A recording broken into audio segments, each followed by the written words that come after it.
하나님 말씀 보겠습니다. 출애굽기 12장 1절로 13절까지 말씀 봅니다.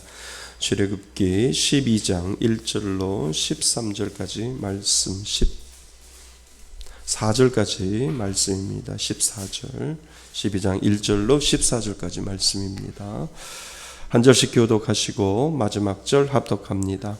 여호와께서 애굽 땅에서 모세와 아론에게 일러 말씀하시되 이달을 너희에게 달의 시작 곧 해의 첫 달이 되게 하고 너희는 이스라엘 온 회중에게 말하여 이르라. 이달 열흘에 너희 각자가 어린 양을 취할지니 각 가족대로 그 식구를 위하여 어린 양을 취하되 그 어린 양에 대하여 식구가 너무 적으면 그 집의 이웃과 함께 사람 수를 따라서 하나를 취하며 각 사람이 먹을 수 있는 분량에 따라서 너희 어린 양을 계산할 것이며 너희 어린 양은 흠 없고 1년 된 수컷으로 하되 양이나 염소 중에서 취하고 이달 열나흘 날까지 간직하였다가 해질 때에 이스라엘 회중이 그 양을 잡고 그 피를 양을 먹을 집 좌우 문설주와 임방에 바르고 그 밤에 그 고기를 불에 구워 무교병과 쓴 나물과 아울러 먹되 날 것으로나 물에 삶아서 먹지 말고 머리와 다리와 내장을 다 불에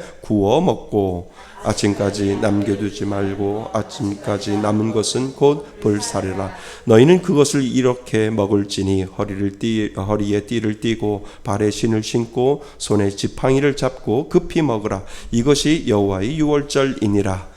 내가 그 밤에 애굽 땅에 두루 다니며 사람이나 짐승을 막론하고 애굽 땅에 있는 모든 처음 난 것을 다 치고 애굽의 모든 신을 내가 심판하리라. 나는 여호와라. 내가 애굽 땅을 칠 때에 그 피가 너희가 사는 집에 있어서 너희를 위하여 표적이 될지라. 내가 피를 볼 때에 너희를 넘어가리니 재앙이 너희에게 내려 멸하지 아니하니라. 너희는 이날을 기념하여 여호와의 절기를 삼아 영원한 규례로 대대로 지킬지니라. 아멘. 할렐루야. 오늘 출애굽기 우리 27번째 시간입니다. 출애굽기 숲속 여행이라고 이렇게 되어 있고요. 오늘 말씀의 제목은 비상구라고 이렇게 정했습니다. 왜 비상구로 정했을까? 이제 하나님께서는 바로에게 10가지의 재앙을 다 이제 마지막으로 준비를 하시는 장면이 오늘 출애굽기 12장부터 시작되고 있는 것을 우리는 알게 됩니다. 하나님의 마지막이지요.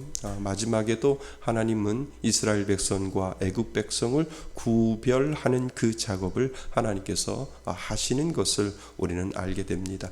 10가지의 재앙은 모든 애굽 땅의 이방신들을 다 뿌리 뽑으려고 하나님은 작정을 하셔서 10가지의 재앙을 내리시고 그 10가지의 재앙 속에 숨겨져 있는 모든 이방신들을 다 패하시고 그리고 살아계신 하나님을 나타내시려고 하나님은 그 일을 강행하셨고 또 그 일을 하나님은 계획하셨고 그 일을 하나님은 이루시는 장면이 오늘 출애굽기 12장부터 시작되고 있는 것을 우리는 알게 됩니다. 정전이나 불이 나면은 왜 화재가 나고 정전이 나면 제일 먼저 우리는 찾는 것이 비상구잖아요. 예전에는 말이 써져 있어요. 비상구라고 하는 말이 써져 있고요. 한문으로는 출구 이렇게 되어 있었어요. 근데 요즘은 비상구가 좀 달라졌다고 이야기를 합니다.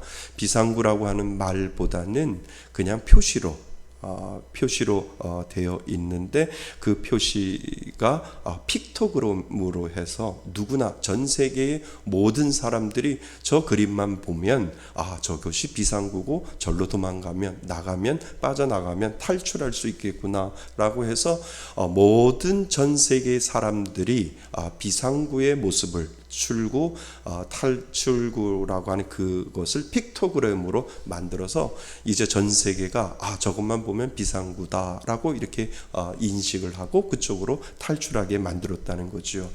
그것이 언제부터 되어 있냐면 1972년 일본의 어떤 호텔에서의 큰 화재로 인해서부터 그때부터 이 비상구라고 하는 탈출구를 다시 한번 생각하게 되어서 누구나 관광객들이나 누구나 와서도 그 표식만 보면 다들 피신할 수 있고 도망갈 수 있도록 만들어 놓은 것이 지금 우리 교회에도 앞에 뒤에 보면 나와 있습니다. 그것이 픽토그램으로 해서 모든 사람들이 그것만 보면 알 수 있도록 만들어 놓은 거죠. 그런데 그 생각 안 해보셨어요? 빨간색이 맞지 않을까? 이런 생각 안 해보셨어요? 근데 모든 비상구는 녹색으로 되어 있잖아요. 왜 녹색일까요? 네? 나가면 사니까. 그게 아니라 정전이 나고 연기가 자욱할 때 가장 잘 띄는 색깔이 녹색이래요. 과학자들이 확인을 해보니까 빨간색보다도 이 녹색이 전기가 나가고 안개가 자욱하고 깜깜한 곳에 가장 잘 드러나는 색깔이 녹색이래요. 말씀의 숲도 녹색이잖아요. 가장 잘 보이는. 그래서 이 녹색으로, 빨간색이 아니라 녹색으로 전 세계가 그렇게 이야기를 해 놓고 있다는 거죠. 우리 교회는 어떤지 몰라요. 정전이 나가면 저거는 그래도 불이 비상 배터리가 돼서 들어오나요? 그렇게 되어 있어요. 법적으로 그렇게 되어 있대요. 그러니까 전기가 완전히 다 나가도 저 전력은 어디서 끌어오죠? 밖에서 있습니까? 예. 그래서 전기가 나가도 저 불은 꺼지지 않고 비상구가 되어 있다는 거지요. 그래서 쉽게 탈출할 수 있도록 만들어 놓은 것. 이제는 모든 전 세계 사람들이 저 그림만 봐도 저쪽으로 도망가면 살 수 있다라고 하는 것이 픽토그램으로 그렇게 되어 있다는 거지요. 우리 인생에 있어서도요, 비상구가 있어요. 맞지요? 이것을 우리는 영혼의 비상구다라고 이야기를 합니다. 이번 주에 김혜정 선교사님 집을 오라고 해서 갔습니다. 아파트인데 어머니 홀로 된 어머니 모시고 있어요. 방 하나 가득하게 뭔가 채워져 있어요. 그래서 선교사님이 이 방은 보여줄 수 없어요 그러시더라고요. 왜요? 그랬더니 그 외부에서 이렇게 기부해준 그 모든 선교 물품들을 거기에다가 다 쌓아놓았다가 이제 가실 때 다 꺼내가지고 박스에다 싸서 비행기에다 실어서 가져간다고 그렇게 이야기를 합니다. 한 15박스 된대요. 그래서 제약회사에서 타이로넨을 이 박스로 보내주면 그걸 선교사님이 혼자 다 까고 계시는 거예요. 거실에서 다 까가지고 봉투에다가 이렇게 담는데 그 큰 게 그 알약만 했더니 요만큼 되는 거예요. 타리에놀. 그 다음에 소화제도 막 한 박스가 오는데 그거를 다 까가지고 그 알약만 비누에다 놓고 가지고 가시는 거예요. 그래서 구충제도 그렇고 해가지고 다 이거를 까서 그거를 하나하나 병에다가 또 담으시고 비누 봉투에다가 담으셔서 그 부피를 줄여서 가지고 가시려고 그렇게 다 까놓는데요. 그런데 이거를 가져가면 얼마나 요긴한지 모른대요. 근데 아프리카 친구들이 아프면 병원을 가야 되잖아요. 밤이건 낮이건 선교사님 집에 와서 문을 두드린대요. 그러니까 선교사님이 그 문이 비상구예요. 그들에겐 비상구라서 문을 두들기면 배 아프다고 하면 뭐 줘요? 소화제. 열난다고 하면 타이레놀. 그러니까 의사가 다 되신 거예요. 그러니까 그리고 나서 이제 좀 몸이 좀 허약할 것 같으면 구충제. 그러니까 그 약들을 이렇게 다 해가지고 목사님 이거 아프리카 가져가면 얼마나 요긴하게 사용하는지 몰라요. 제가 기도하면서 줄 때 나는 의사가 되는 거예요.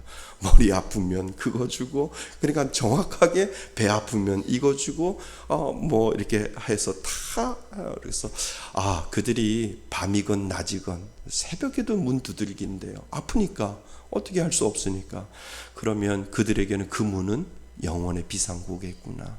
선교사님한테만 가면 선교사님이 약 줘서 살릴 수 있다라고 생각해서 엄마 아빠도 아이들이 아프면 무조건 병원을 못 가니까 그 선교사님 집에 찾아가서 약 달라고 하면 그 약을 처방해 주는 그런 이야기를 들었습니다.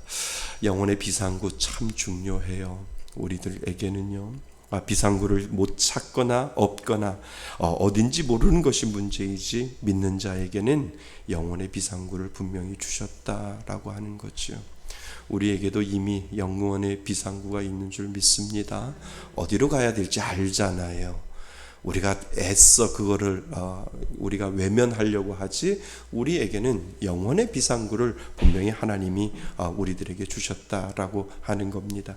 이제 하나님의 10가지 재앙 마지막을 향해 하나님은 달려갑니다. 그래서 얼마나 무서우면 하나님이 이스라엘 백성에게 비상구, 살 수 있는 방법을 이스라엘 백성들에게 가르쳐주고 있는 장면이 오늘 12장 말씀에 있다는 거지요. 애굽의 모든 신들을 완전히 심판하시고 애굽의 모든 신들을 완전히 파쇄시키시고, 그리고 나서 하나님의 백성들에게는 비상구를 가르쳐주는 장면이 바로 오늘 본문에 나와 있다는 거죠. 하나님은 그 달을 새로운 달이라고, 6월절에 새로운 달이라고 하나님께서 말씀하시고, 이달 10일에 어린 양을 취하라고 말씀을 하세요. 어린 양을 잡으라고 말씀하시는 것이 아니라 어린 양을 취하라고 오늘 말씀을 하세요. 그리고 그 어린 양을 취할 때 흠 없는 것, 그리고 1년 된 수컷, 그리고 양이나 염소로 잡으라고 취하라고 하나님께서 말씀하시지요. 잘 사는 사람들에게는 양을 잡으라고 말씀하셨고, 생활 형편이 어려운 자들에게는 하나님은 염소라도 잡으라고 말씀을 하시는 거죠. 그래서 먹기 힘들면 서로 이웃과 나눠 먹을 수 있도록 하나님이 배려를 해 주는데, 그들의 마음속에서는 하나님이 하라고 하는 그 명령에 그들에게 순종할 수 있도록 하나님은 말씀을 하신다는 거죠. 10일 되는 날 양과 염소를 취하였다가 집에 두었다가 그 자리에서 잡는 것이 아니라, 오늘 말씀에 보면 14일까지 간직하고 있다가 저녁에 잡으라 라고 하나님께서 말씀하시는 장면이 나옵니다. 그러니까 6절에 보면 이달 나흘날까지 뭐 하였다가, 간직하였다가 해질 때에 이스라엘 회중이 그 양을 잡고, 이렇게 말씀하셨다는 거지요. 하나님께서 왜 바로 취하여 잡으라는 말씀 안 하셨을까요? 왜 안 하셨을까요? 너희들이 그것을 나흘까지 10일날부터 취하고, 그리고 14일 되는, 그러니까 4일이죠. 4일 동안 간직하였다가 해질 때에 이스라엘 회중이 그것을 잡으라고 하시는 이유가 무엇일까요? 하나님은 순종을 보시는 거예요. 왜요? 마음이 변하잖아요. 저거를 그냥 우리가 잡아서 먹지, 배고픈데 저것을 잡아서 먹지, 무슨 하나님이 사흘 동안 기다리라고 해. 그냥 그것을 가지고 우리가 딴 생각을 할 수도 있는데, 하나님은 그들의 마음속에 그것을 4일 동안 간직하라고 하는 이유는, 너희들에게 비상구를 줄 텐데 그 비상구에 너는 순종할 수 있느냐라고 하나님께서 말씀하시고 계시는 장면이, 그래서 하나님은 4일을 기다려서 나흘날 되는 날 간직하였다가 그 양이나 염소를 잡으라라고 하나님께서 말씀하셨다는 거죠. 그리고 나서 더 중요한 게 뭡니까? 그 양을 잡을 때 그 피를 문틀 양쪽 위아래 바르라 라고 이야기를 하잖아요. 그것은 무엇일까요? 그것이 비상구인데, 너희들이 살아날 수 있는 비상구인데, 그 비상구를 뭐 하라고요? 믿으라라고 하는 거예요. 너희들이 살 수 있는 유일한 방법, 그 좌우 문설주와 좌우 임방과 문설주 외에 그것을 바르라라고 하는 것은, 내가 너희들에게 그 죽음을 넘길 수 있는 은혜를 줄 텐데 너희들은 그것을 믿고 기다려라라고 하는 하나님의 그 순종의 마음이 그 가운데 들어있다라고 하는 거죠. 하나님은 그들에게 그것을 요구했어요. 그리고 하나님은 그것을 먹을 때 그 먹는 과정까지도 말씀을 하셨잖아요. 불에 구운 것을 먹으라고 했어요. 날 것을 먹지 말고 삶지도 말라라고 하나님이 말씀하셨어요. 왜 그랬을까요? 그냥 구워 먹던, 날거로 먹던, 삶아 먹던 그냥 먹는 건 똑같은데 왜 불에 구우라고 하나님께서 말씀하셨을까요? 삶거나 날 것을 먹을 때 이것을 다 헤집어서 나중에는 이 내장이나 이런 것들을 다 긁어내서 필요한 것들을 먹으니까 시간이 오래 걸리는 거예요. 유월절은 급하게 먹고 이 탈출을 하기 위해서 하나님이 만들어 놓은 것인데 구워 먹거나 아니 삶아 먹거나 날 것으로 먹으면 시간이 지체하기 때문에 통째로 구워서 내장까지도 다 먹으라고 하나님께서 그렇게 말씀하신다라고 하는 거죠. 그리고 쓴 나물을 먹고 너희들이 애굽에서 그 고통당했던 것을 잊어버리지 아니하고 그것을 기억하기 위해서 쓴 나물을 먹고 누룩 없는 빵, 그러니까 이 부풀어 오르지 않는 빵을 먹으면서 너희들이 급히 그것을 빠져나갈 준비를 하라라고 하는 하나님의 명령에 너희들은 순종해라 라고 하는 하나님의 지시가 그 가운데 있다라고 하는 거지요. 그러니까 고기를 먹을 때 허리에 띠를 띠고 그리고 신발을 신고 손에 뭣을 들고요? 지팡이를 들고 너희들이 이 유월절을 행해야 된다라고 하는 것을 하나님이 이스라엘 백성들에게 명령하고 있는 장면이 거기에 나옵니다. 그러니까 한마디로 먹고 바르면 산다라고 하는 거예요. 너희들이 내 명령대로 순종해서 먹고 내가 말하는 대로 먹고 그리고 바르면 그 유월절 어린 양을 잡아서 그 피를 문설주에다 바르면 내 말대로 순종하면 너희들은 산다. 그 비상구를 통해서 너희들은 살 수 있다라고 하는 것을 하나님이 가르쳐주고 있다라고 하는 거죠. 여러분 여기서 우리가 알 수 있는 건 뭔지 아세요? 하나님은 믿는 자에게 언제나 살 수 있는 길을 만들어 놓으신다는 거예요. 아멘. 믿는 자에게는 살 수 있는 방법을 하나님은 늘 우리들에게 말씀하신다는 거예요. 그리고 나서 그 말씀대로 순종하면 너희들은 산다라고 하는 것을 하나님이 이 이스라엘 백성들에게 이야기해 주셨다면 오늘 사는 우리들에게도 너희들은 나의 말에 순종하고 나의 말을 따르면 믿는 자에게는 언제나 살 수 있는 길을 열어주신다라고 하는 거예요. 그러니까 지금껏 살아온 이유도 하나님이 길 만들어 놓으셔서 산 거라니까요. 아멘. 인정하셔야 돼요. 내가 하나님의 은혜가 아니었으면 지금껏 내가 살았을까라고 하는 것, 그것은 각자의 상황에 따라서 하나님은 모든 믿는 자들에게 살 길을 만들어 놓으시는 거예요. 살 길을 만들어 놓고 너희들이 순종하면 내가 그 살 길을 만들어 놓고 그 살아갈 수 있는 방법까지 내가 다 만들어 놓을게 라고 하나님께서 말씀하신다는 거죠. 우리들 각자 한번 생각해 보세요. 하나님은 믿는 자에게 언제나 살 수 있는 길을 만들어 놓으셨다는 거예요.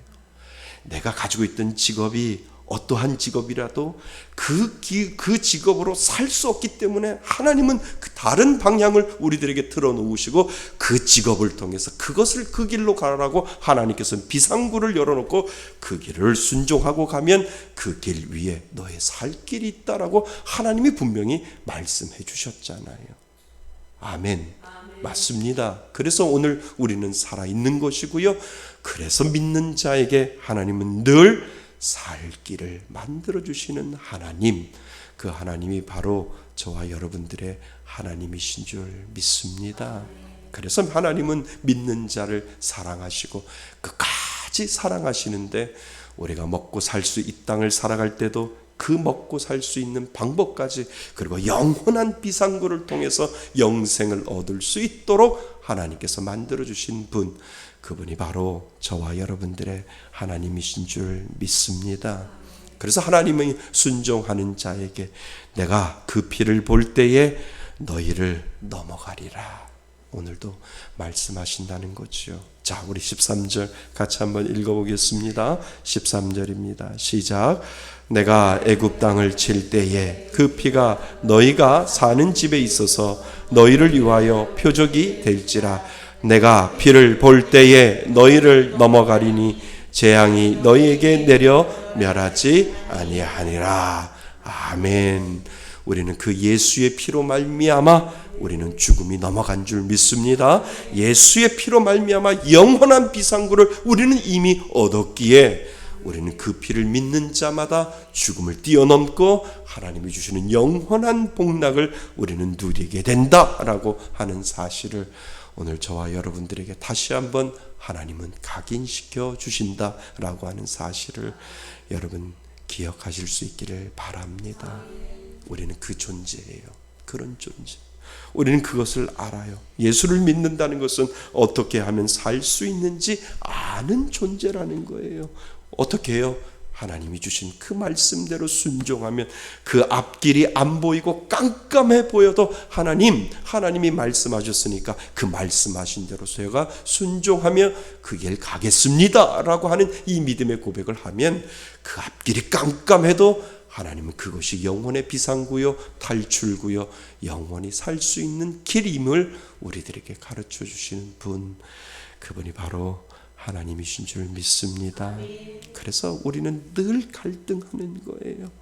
내가 하나님의 말씀에 순종하면 살 수 있는 존재인데도 늘 하나님은 우리에게 살 수 있는 방법을 가르쳐 주는데도 우리는 늘 갈등 속에서 살아가는 연약한 존재다라고 하는 거죠. 예수의 피가 능력인 줄 믿습니다. 우리의 영원한 살 길은 예수의 피로 말미암아 그 피에 의지하여 하나님의 말씀에 순종하며 살아갈 때 그것이 영원의 비상구 탈출구가 된다라고 하는 사실을 여러분 오늘 기억하실 수 있기를 바랍니다. 우리는 구별된 사람인 줄 믿습니다. 세상 사람들하고 달라요. 하나님은 믿는 자를 끝까지 책임져 주시고 살 길을 만들어 주시고 그리고 영원한 생명을 그 믿는 자에게 보상시켜 주시는 하나님, 그 하나님이 바로 저와 여러분들의 하나님이신 줄 믿습니다. 그래서 그 은혜로 오늘도 하나님을 바라보는 겁니다. 하나님, 힘들어도 하나님께서 말씀하신 그 말씀대로 순종하며 살겠습니다. 이 믿음의 고백을 하나님 앞에 올려드릴 수 있기를 바랍니다. 그 은혜로 살아가시는 저와 여러분이 되시기를 주님의 이름으로 축원드립니다. 아멘.